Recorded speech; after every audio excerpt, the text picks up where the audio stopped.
this evening we shall discuss about overcoming three kinds of papancha during the practice of Vipassana meditations. Papancha is translated as obstacles to the progress of spiritual trainings. It is also translated as obsessions. There are three kinds of obsessions or papancha: craving, conceits, and wrong views. So Vipassana meditators have to overcome three kinds of obsessions or obstacles to progress in order to attain higher stages of experience or insight knowledge.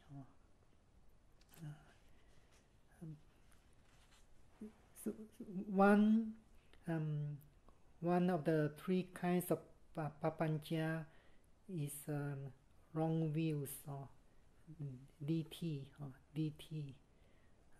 wrong view of a self. In other words, having a notion that there's a permanent self, and DT is the immediate cause of other mental defilements and unwholesome deeds. So this DT is arising due to a cause, or due to a condition. It is also conditioned by something. So here is conditioned by ignorance or avidya. So in order to remove wrong view or false view, one has to develop deeper and deeper concentration, or in other words, to develop moment to moment concentration. So, as you know, there are 7 stages of purification. The first is purification of moral conduct. The second is purification of mind. The third is purification of will. And the fourth is purification by overcoming doubts. The fifth is purification by knowledge and vision of what is the path and what is not path. Number 6 is purification by knowledge and visions of the course of the practice. And number 7 is purification of knowledge and visions. The second purification, or purification of mind, is about purifying the mind, be free from mental hindrances and defilements during meditations. So in the practice of concentration meditation, meditators have to attain at least access concentration or neighborhood concentration. The concentration before the first stage of absorptions is known as purification of mind. So concentration meditators also purify the mind, free from mental hindrances and mental defilements when they attain first stage of absorption, concentration, and onwards. But Vipassana meditators have to attain momentary concentration in order to attain purification of mind. So when meditators aspire to attain purification of mind, then they need to put forth effort to develop mindfulness constantly and continuously. And when the mind is free from mental hindrances and mental defilements, then they would attain purification of mind. So this momentary concentration is defined as momentary unification of mind with the phenomenon or with an object. If the momentary unification of mind is not interrupted or disrupted by mental hindrances or defilements, then that concentration is strong enough to give rise to insight knowledge or the next purifications and onwards. But those who practice concentration meditation will not be able to attain the purifications onwards unless they switch over to the practice of mindfulness meditation, Vipassana meditation. So when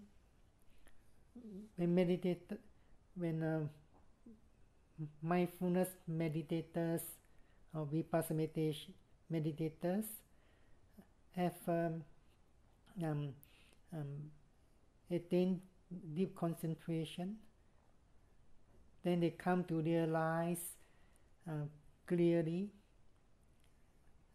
the specific characteristics or the individual characteristics of the mental and physical phenomena. For example, meditators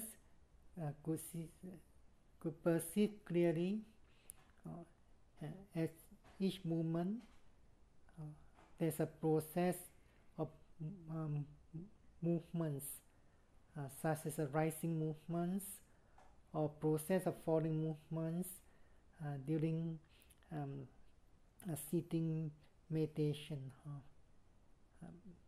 So they perceive or realize there's a process of movements and there's a process of mindfulness.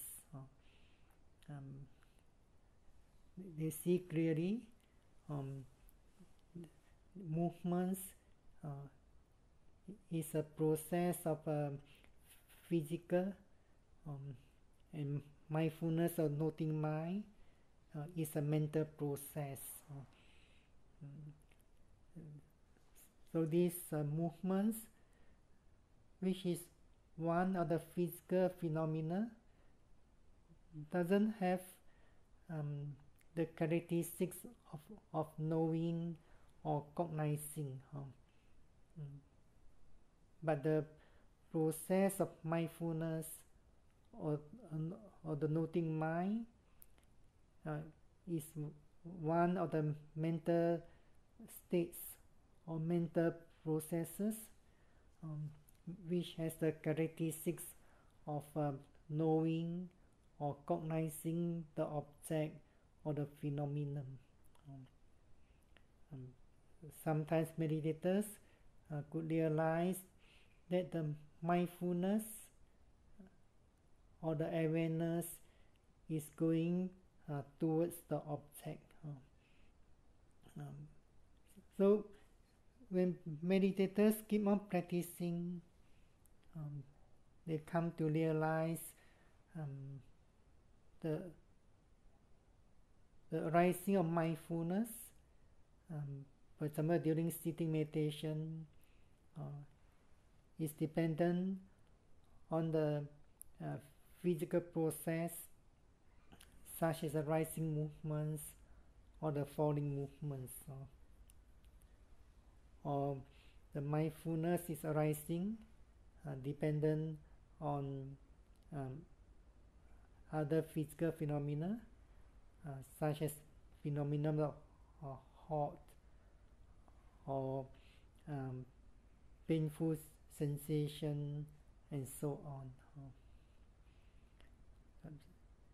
And during the practice of walking, meditation, as well as mindfulness daily activities, meditators could perceive various process of movements clearly, and the process movements is preceded by an intending mind.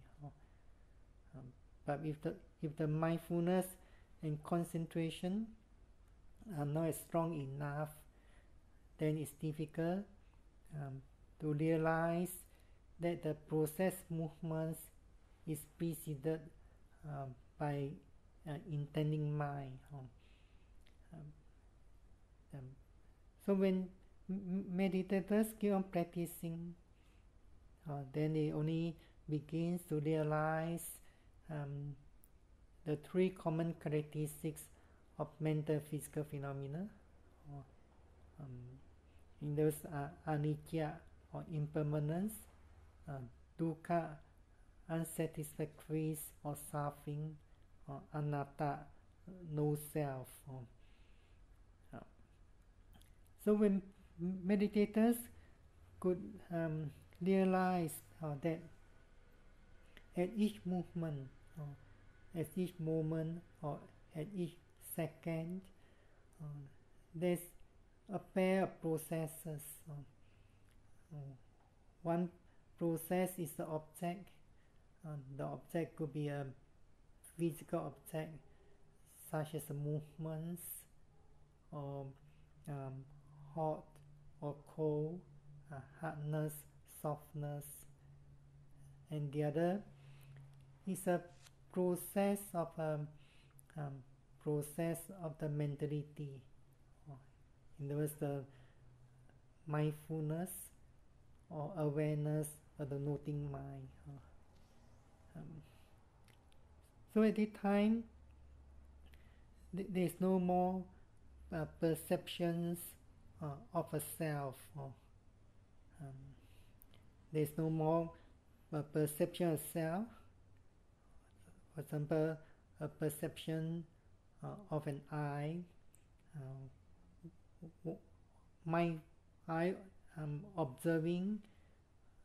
I'm observing or mindful of the rising movements. It's because when the mindfulness and concentration are attentive and precise, there's only realizations of a pair of processes.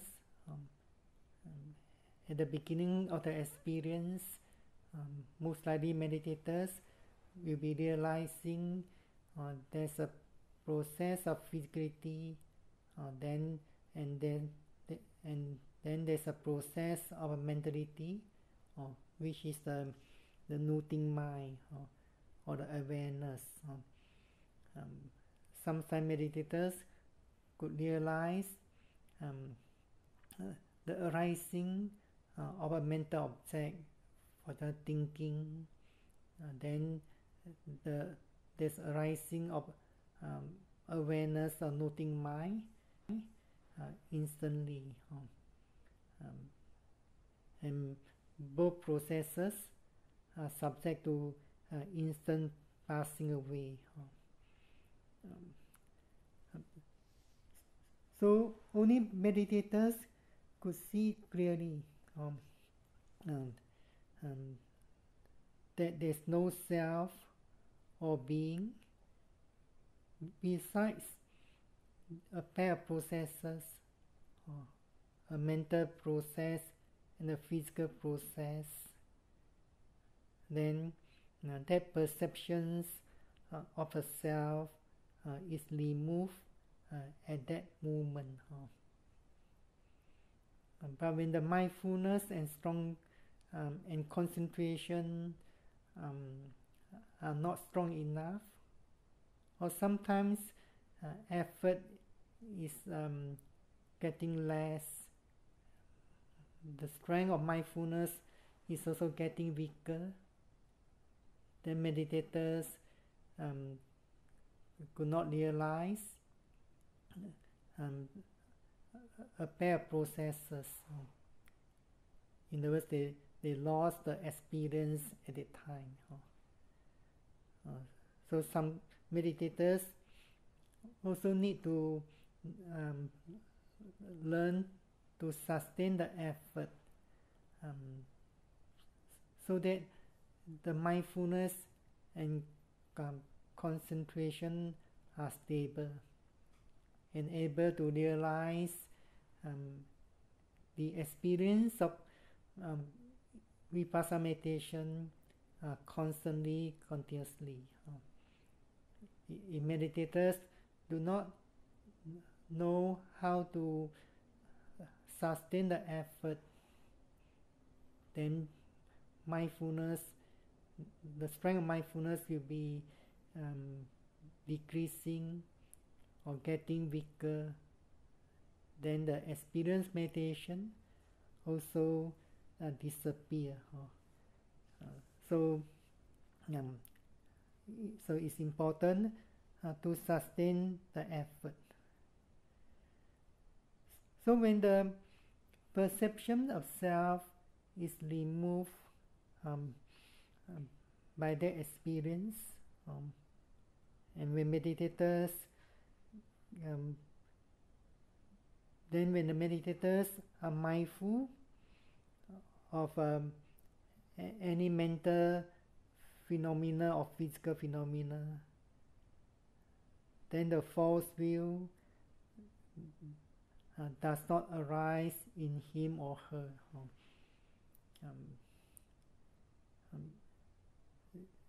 So in that way the false view or the wrong views is removed at that moment. So when the false views is removed, when meditators are mindful of any phenomena, any conditioned phenomena, with that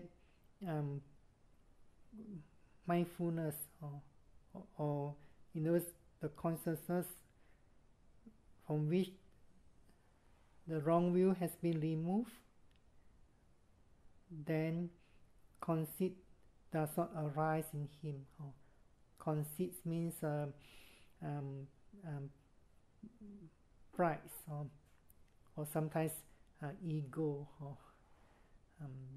So this wrong view, the view of self, of an I, usually give rise to this feeling of conceit or pride. So when one could mindful of any phenomenon where when the false view has been removed at that time, definitely conceit will not arise. So the conceit is removed at that time. So when one mindful of the phenomenon where the conceit has been removed, then definitely craving will not arise in him or her, or in other words, attachment is overcome. So in other words, one of the meditators overcome three kinds of papancha, or obstacles to progress, at the same moment. We do not overcome three kinds of papancha or obstacles to the progress at three different times. There's no individual methods of overcoming these three kinds of papancha. So when one could overcome one of them, definitely one could overcome the other two.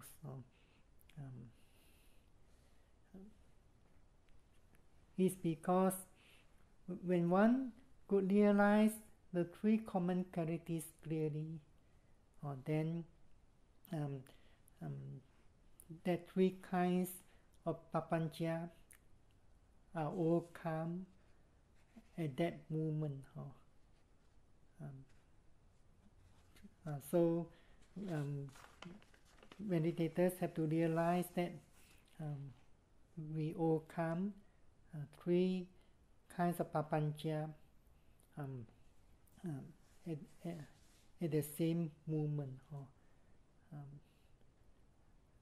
So this is explained further in the commentaries, such as Visuddhimagga. So the commentary explain that if one think that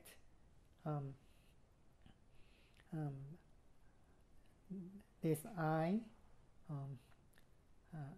I see clearly with my insight, then there's no removal of false view or wrong view. I see with insight, with my insight, with my insight knowledge. But if one is realizing that there's only formation, see formation with insight, comprehend, realizing the apparent processes, or discerning the mentality and physicality clearly, then there's a removal of a false view. So he said that only formations see formation with insight. Formation here means conditioned phenomena, or sankhara in Pali. So you have to realize sankhara here means mental and physical phenomena, or nama rupa. You may come across about sankhara khanda in the 5 aggregates, the aggregate of formation. But here the aggregate formation consists of 50 mental concomitants or cetasika. When you study the teachings of dependent origination, the second link is Sankara. But here Sankara means karma, mental formation, verbal formations, and bodily formations.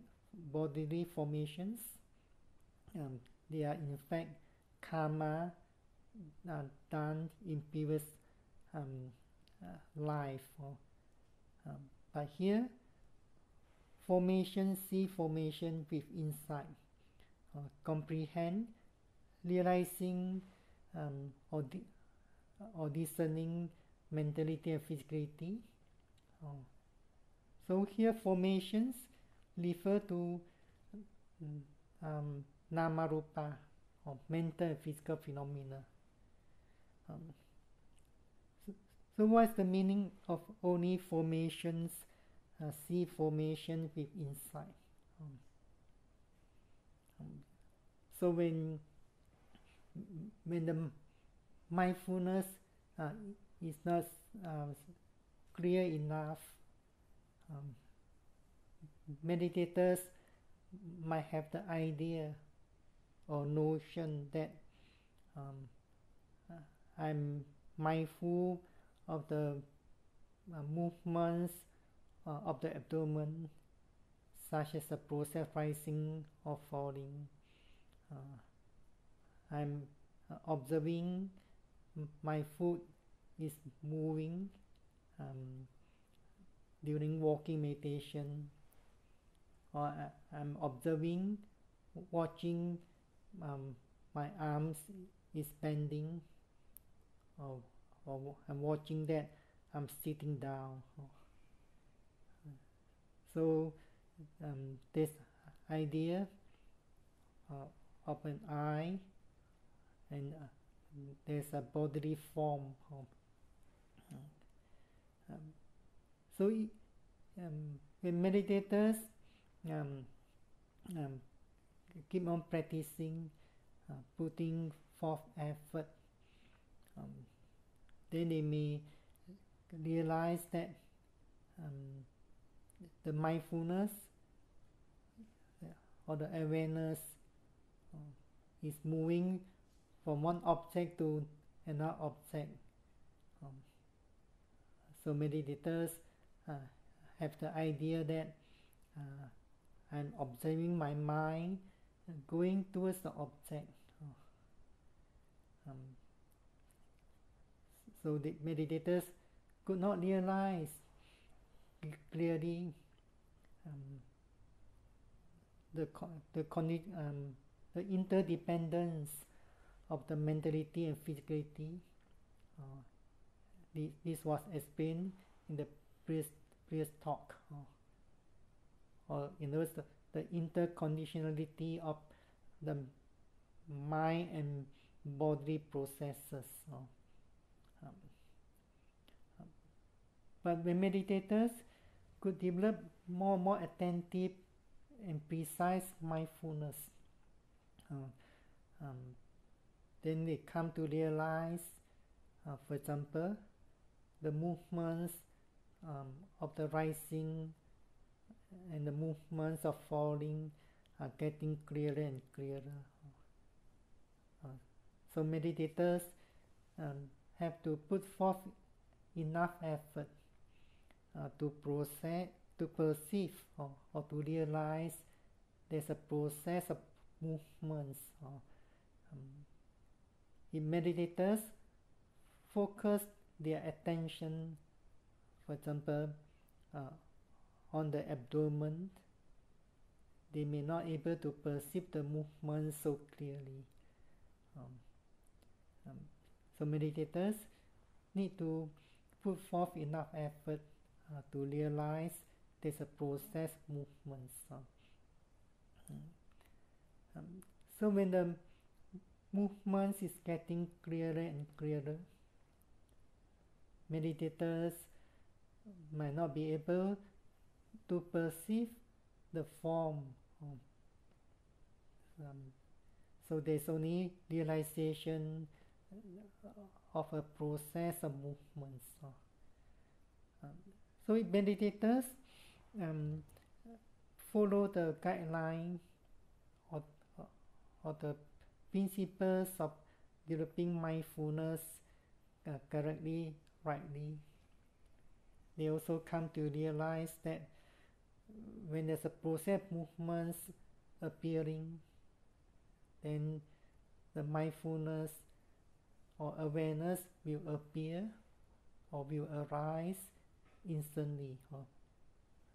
But at the beginning of practice, meditators may not be able to perceive clearly the arising of a process movements.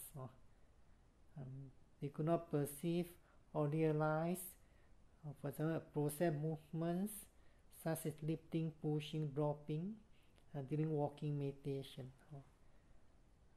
So they must not purposely exercise the control over the process movements in order to mindful and know it precisely. The meditators exercise control over the arising of any phenomena, especially the movements. They may not able to realize them as a nature process. So when meditators keep on practicing, then they come to realize that the arising of the mindfulness is dependent on the rising movements of during sitting meditation. So meditators begin to realize them as a conditioned phenomena. The rising movements or the process, in other words, the process rising movements condition the arising of the process of mindfulness or the noting mind. But in meditators, did not put forth effort, then they may have the idea or the notion that I see these two processes clearly. I have this inside knowledge, realizing there's a process of rising movements, then there's a process mindfulness. So they could not see clearly that process of the mindfulness or the noting mind can become a condition for the arising of another process of awareness. So if meditators keep on practicing correctly, they come to realize that the arising of mindfulness or awareness is dependent on the object.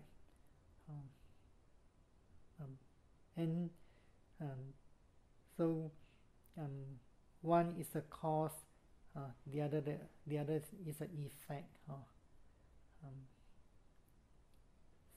If meditators could put forth enough effort, eventually they come to realize that the awareness or the mindfulness arising due to the object becomes a condition or become a cause for the arising of the another process of mindfulness. So the arising of the second process of mindfulness awareness is conditioned by the arising of the first awareness that noted the object for the rising movements. So this is the meaning of only formations, see formations with insight. Actually, at that moment, the consciousness is getting clearer. So that's why it's explained in the commentaries that consciousness has the characteristics of cognizing or knowing. So there's a arising of consciousness cognizing the movements, such as rising process of movements. So this arising of consciousness is conditioned by the process of rising movements. So this is one process of formation or sankhara. Then there is no self or an I or a yogi watching or observing this process of formation. There is another process of formation. In other words, there is arising of another process of consciousness cognizing or knowing the previous process of consciousness. So at that time, meditators could perceive the six consciousness clearly. Consciousness of seeing, consciousness of hearing, consciousness of smelling, consciousness of tasting, consciousness of touching, and mind consciousness. In other words, conscious of a mental object such as thinking image, mental image, and so on. So this conscious touching refers to the arising of internal physical phenomena, such as movements, hot, hardness. So there's only formation, see formation with insight. Then there's a removing of false view or wrong view. But meditators have the notion or idea that I see these processes with my insight. Then there's no removing of false views or wrong view. So that's why in order to make progress in Vipassana meditation, meditators have to see clearly cause and effect, or sometimes it's knowledge, realizing the knowledge of conditionality. Meditators could realize this knowledge of conditionality clearly. They come to realize that they could not exercise any form of control, any kinds of control over the arising of the phenomena or sensation. So when meditators experience tightness, tension, then they should mindful and note it as it really occurs. They should not make an effort to relax it. For example, by noting, relaxing.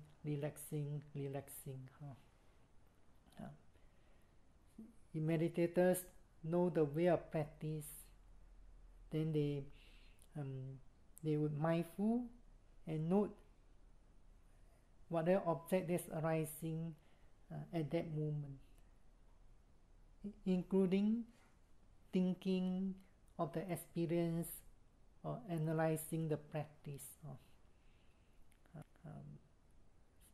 Sometimes meditators come to realize that I have new experience, or this object phenomenon is something new to me. So this, when there are such thoughts arising, there's no mindfulness at that moment. So it's also important to mindful of such thoughts. Even sometimes meditator was thinking, what object should I mindful? Meditators should not overlook such thoughts. What object should I be mindful? They should be mindful these thoughts. So that's why mindfulness meditation is very straightforward. When meditators know there's object arising at that moment, they should mindful and know it. They know the mind's thinking, then they should mindful and know it. So that's why we always emphasize that meditators have only one duty or responsibility. That's to be mindful. Or in other words, the business of the meditators is to be mindful again.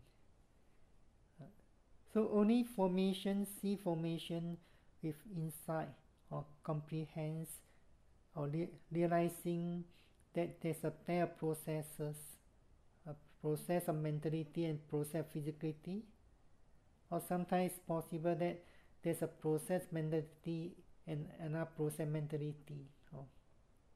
The meditators will be removing this false view at that moment.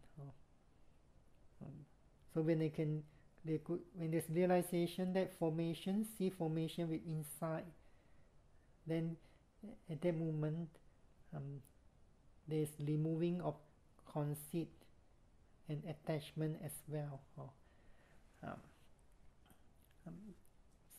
So this papancha can arise because of the wrong view or DT.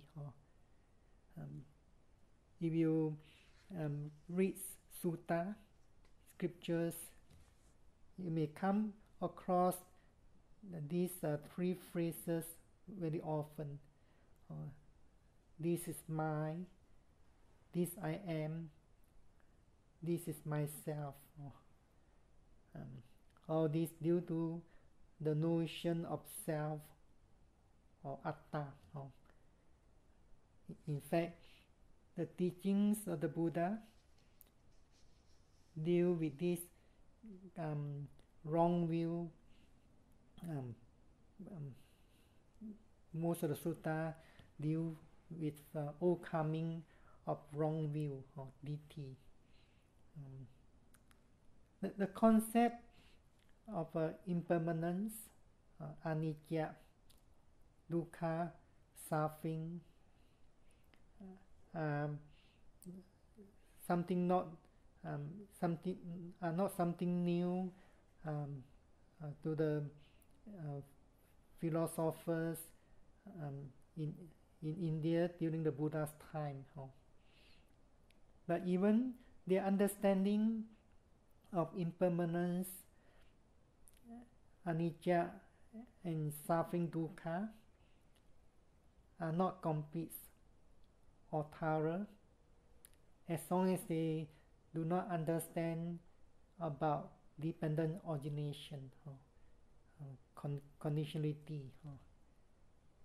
So when one could realize that all these conditioned phenomena are subject to arising, passing away, they are not satisfactory, no self, then one we always cling to this notion, or clinging to this notion, this is mine, or this I am, or this myself. So this notion, this is mine, is induced by this, induced by craving, and the notion this I am is induced by conceit, and the notion this myself is induced by wrong views. So as long as we are not overcoming these three kinds of papancha during the practice, then we cannot make progress to higher stages of experience or knowledge. I shall explain further in the next talk.